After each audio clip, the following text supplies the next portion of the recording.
The following is a special presentation of Tony Kurre Radio.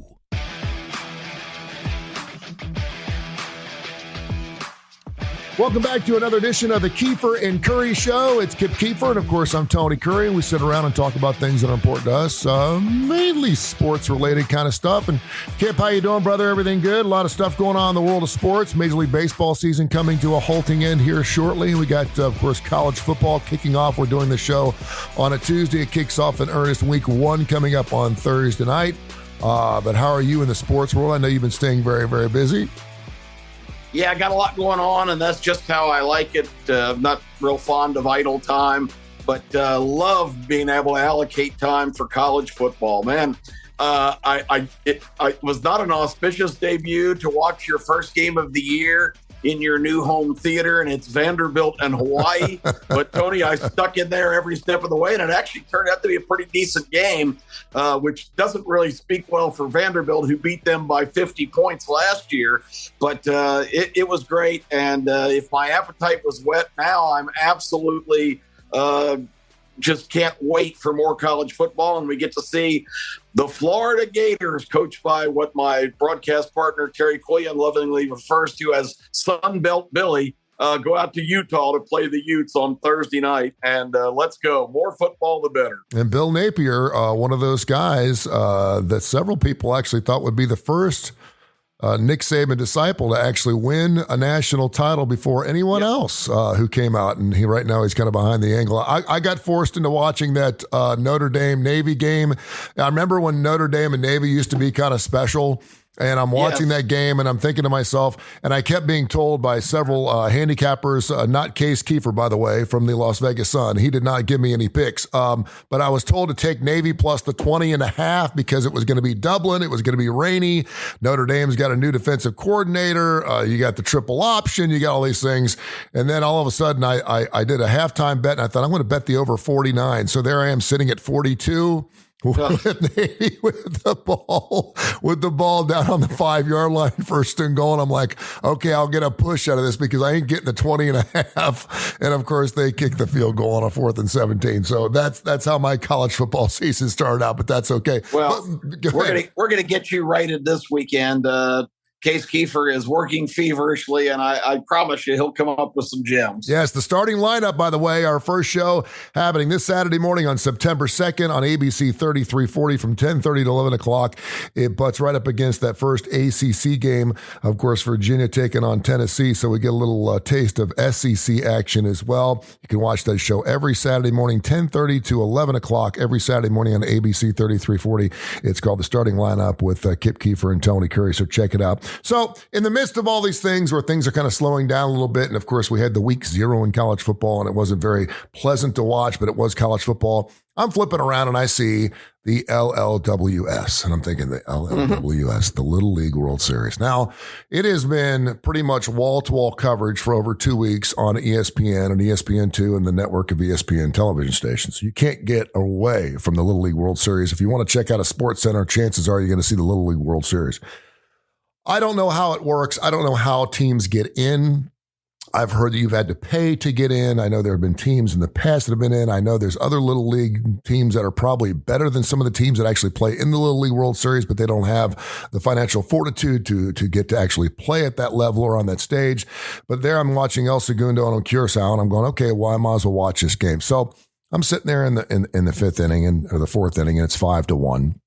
And I'm thinking, okay, and they load the bases. And next thing you know, I'm watching this Nasir El-Assos kid hit the grand slam. And I'm thinking, okay, this is pretty cool. We're sitting here at a 5-5 game in the Little League World Series, the final game. I didn't watch the third place game. And I'm thinking, this is pretty cool.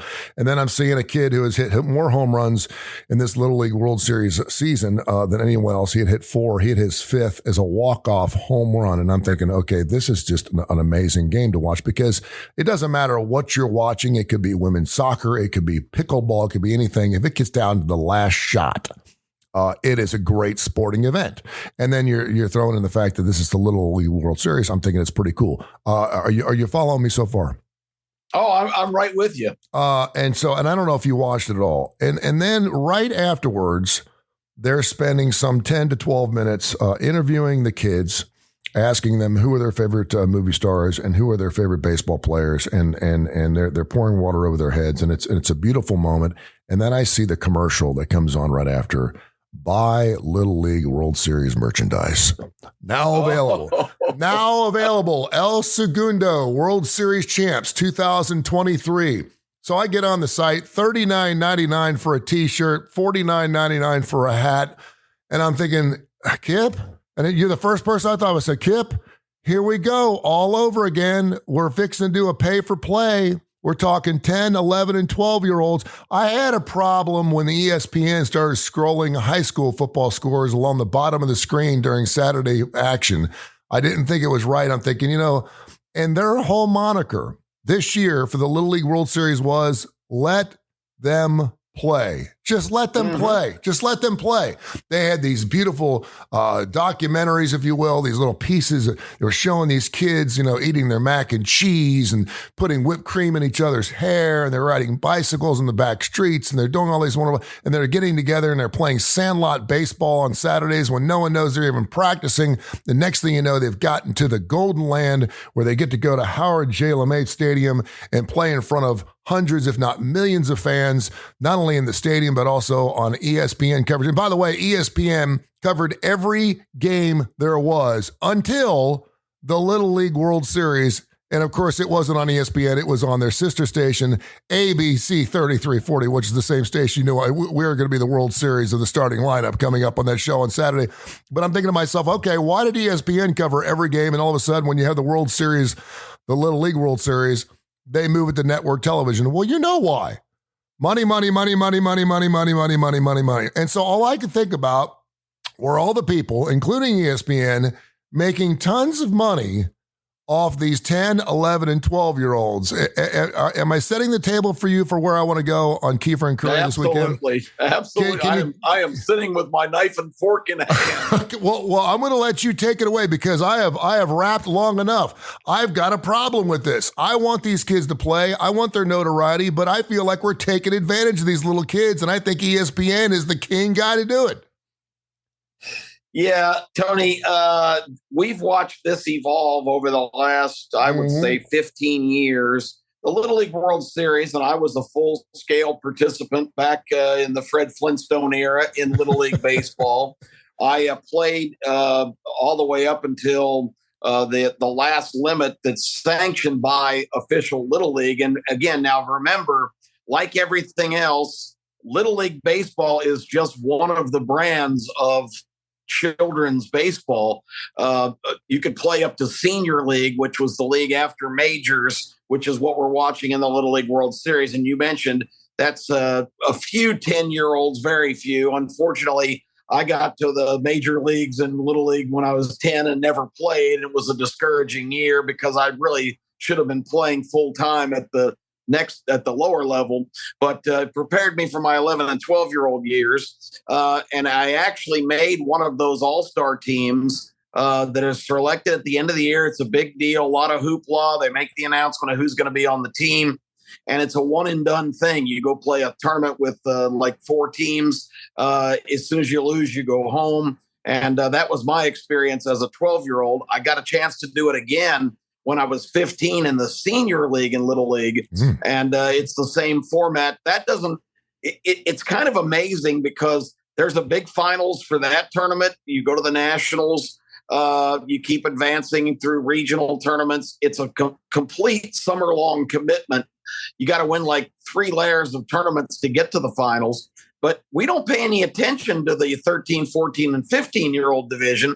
We're obsessed with the 10, 11, and 12-year-olds. So that's kind of interesting to start with. I guess when you get to be 13 or 14, you're almost an adult or whatever their perception is. It's not as popular, which I've always wondered why that is, because it's the exact same kind of format without the big historic stage at Williamsport. I don't even know where they have the finals in that.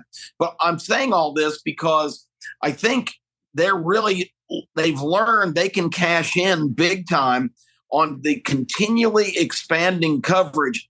I mean, probably in the late 90s, we started seeing ESPN televise the final weekend of the Little League World Series. You're right. It got down to the to the final teams, then they say, well, this is pretty compelling. Let's back it up a week and start getting the teams that have survived the first round to.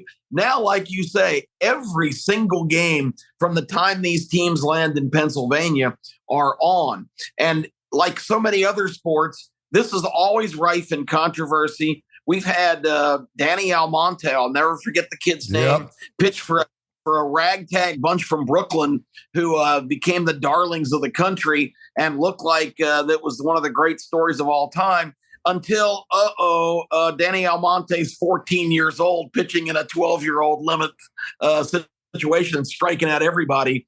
So, of course, they were stripped of their title. So all of that emotional drama and time invested turned out to be a huge scandal. And there's been other controversies every year because just like high school football, which you mentioned, which is a great correlation, there's so many schools that are now clearly, the evidence points to recruiting players and paying families to move into their district so their kids can play high school football at these big powerhouse schools.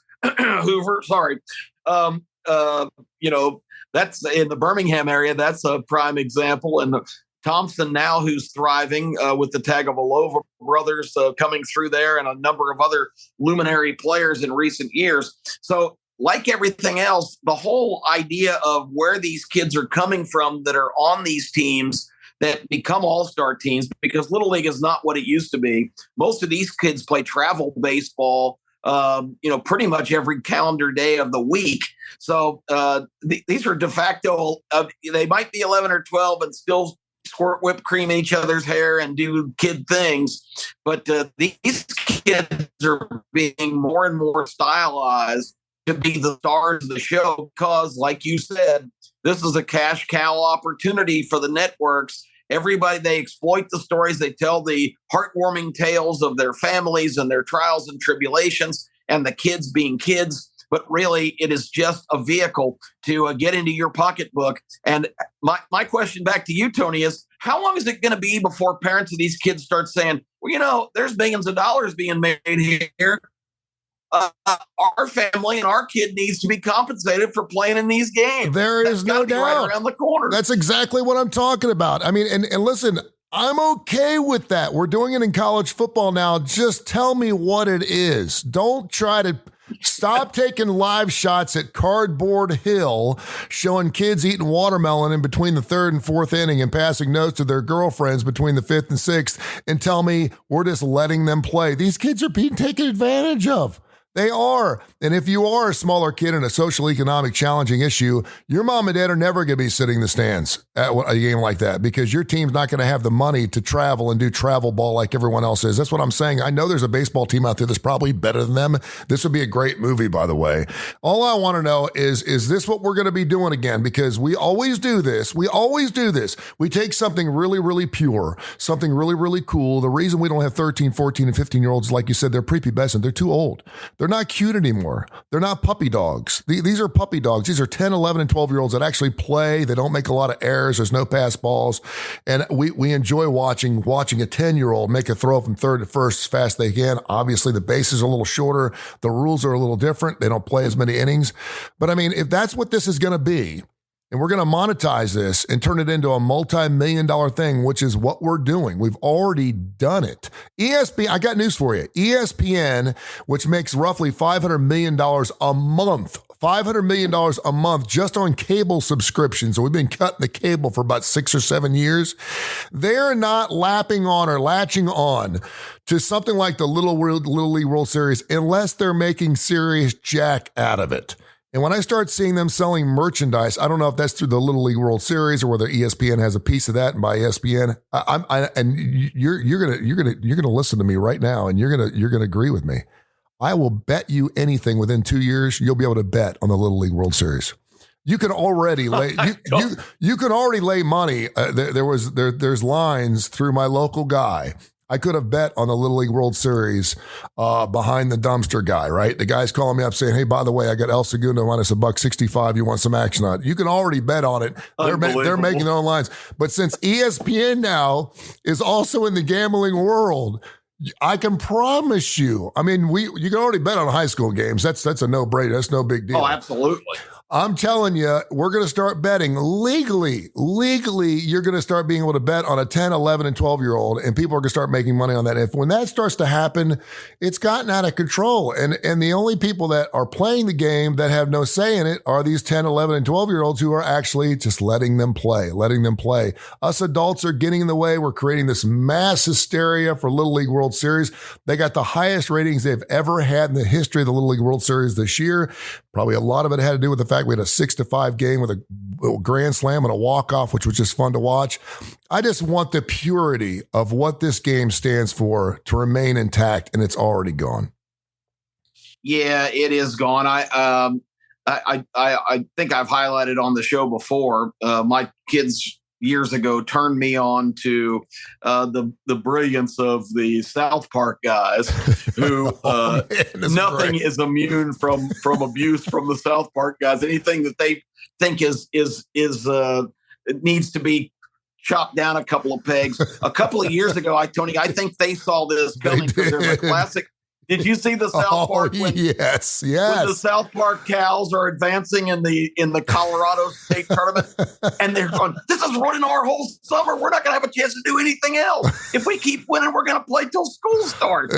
And in the final game to see who goes to the national tournament, both teams, the big Denver team and South Park, they're both trying to lose. I mean, they're both trying to throw the game, and it's absolutely hilarious because all the parents in the stands are getting in fist fights, and the managers are furious, and everybody's hopping around, and the kids are the only entity in that whole situation that don't want to play anymore. And I kind of see an atmosphere maybe developing that way because, the more they exploit these kids, I mean, it's got to be super cool to be a 12-year-old and me on TV. Yeah. But you have to play. And you mentioned a great point. Some lower economic families or communities are not going to be able to be on the road away from their jobs and everything for an entire month because you don't just play on the weekends. You play in these tournaments. I mean, there might be 12 teams in each regional or each step of the way, each district. So this is a summer long. That's why right now schools started everywhere else, and these kids are in Williamsport, Pennsylvania, playing in a baseball tournament. You're right. So, figure that out. How often would mom and dad let you skip school to go play in a baseball tournament when you were growing up? Never. But you got these parents saying, "Oh, it's okay, son. We'll miss the first couple of weeks. We'll homeschool you. It'll be fine." This is much more important than your education. I mean, and listen, I don't want to take anything away from these kids, and I want them to continue to play because I think it's important. Again, I'm not sure exactly how you get to be in the Little League World Series. I think it's wonderful for these kids. I'm not sure exposing them to this type of fame and fortune, and I use fortune very loosely, fame and fortune at this level. I don't know how that's good for them. I've seen a lot of rock and rollers, including Michael Jackson. Andre Agassi was another one of those kids that, quite frankly, he did not want to play tennis, and his dad made him play tennis. He turned out pretty good, right? I mean, he was a champion, but he even wrote in a book about, just how difficult his childhood was. We see a lot of childhood prodigies who, quite frankly, just hate their lives because they don't get to live life as a child. And they're like, well, they're playing baseball. They'd be playing baseball outside, not 4 or 5 games a day their entire summer. They wouldn't be doing it. And again, when you're talking about 10 or 11 and 12-year-old, do they really know what's best for them? This is a show we can do for another point because I know you have sons, I have sons and a daughter. At what point do you push your child and say, listen, you've made a commitment here. We're going to follow through on this. And that's one thing. But when they don't want to play anymore, but they're really good at what they do, are you like, do you push that dream on them and say, listen, I really think you're losing something here by not continuing to play ball for another 3 or 4 years? Or do you let them go off and do whatever they want? That's another show for a different time. But I don't like being sold a bill of goods when it's not really what it is. And I kept seeing the commercial, let them play. In other words, just let them be. Let them be. And as of right now, I would say there is a disconnect between what these kids are doing on the baseball field and what is going on in and around them as far as in the enterprise and making millions and millions of dollars off these poor kids and they have no clue. But it's only a matter of time, like you said. You throw the South Park out there, which, by the way, was one of the funniest episodes I have ever seen. If you've not seen it, go pull up Little League World Series South Park. It's one of the funniest episodes you'll ever see. And I could probably do an entire show just on that. But I mean, it's just a matter of time before these kids deserve to get paid. They do need to get paid. Amazing. They need to get something, some type of stipend. What are we giving them? 50 cents, a dollar every single week for cutting the grass? Full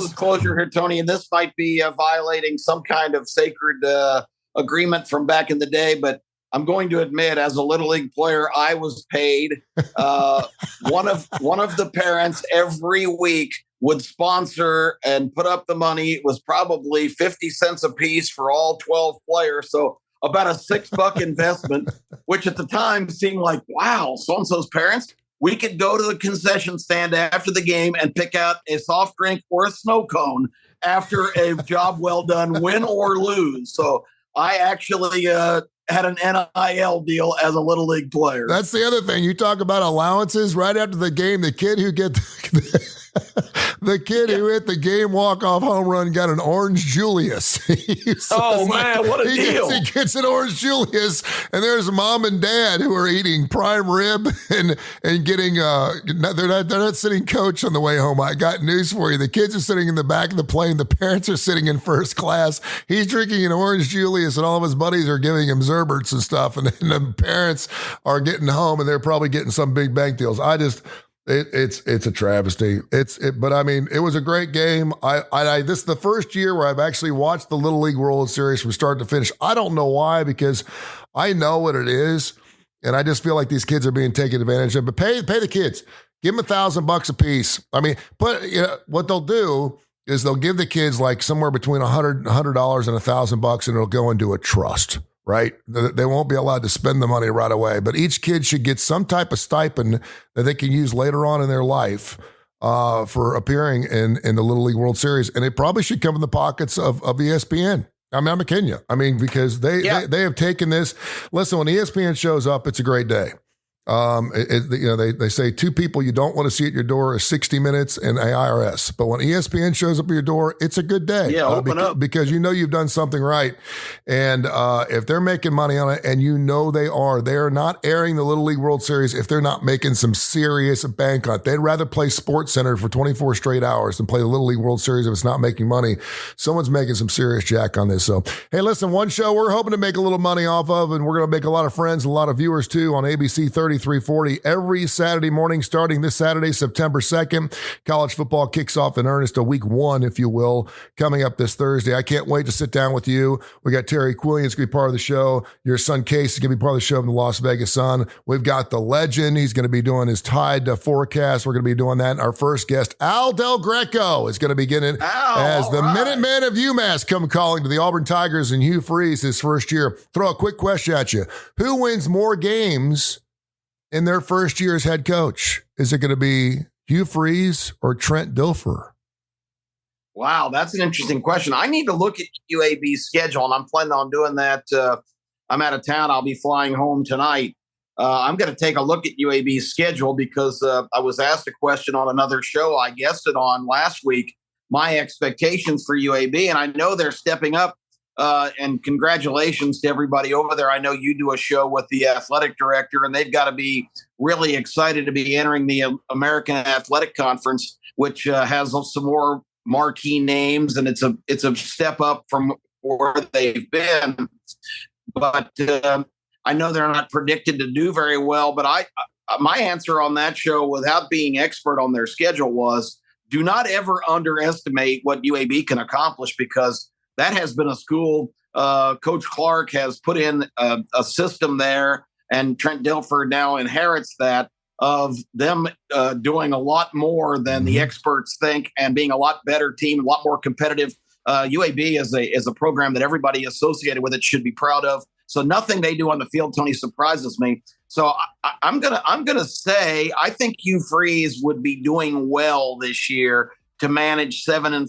I think 6-6 is probably a lot more realistic.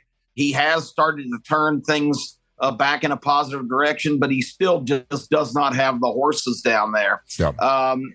And I think UAB probably has more in the cupboard going into the season than Auburn does in terms of experienced players and guys that have been there. They had a great year last year, and nobody really talks about that. And then they won their bowl game against another conference champion. I think it was Texas San Antonio. So all that added up, I'm going to say that that's going to be very interesting. I know competition's tougher, but I'm going to go with UAB with 7 wins and Auburn with only 6. All right, there you go. We're already talking college football. We're supposed to be talking Little League World Series, but we can't stay away from it, man. It's going to be great. We're just talking about guys that are making big money and guys that should be making big money. We can tie it together that way. All right, the starting lineup with Kip Keefer and Tony Kurre every Saturday, 10:30 to 11 o'clock, right on ABC 3340. It butts up against that ACC early game of the week. This is the Keefer and Kurre Show on Tony Kurre Radio. This has been a special presentation of Tony Kurre Radio.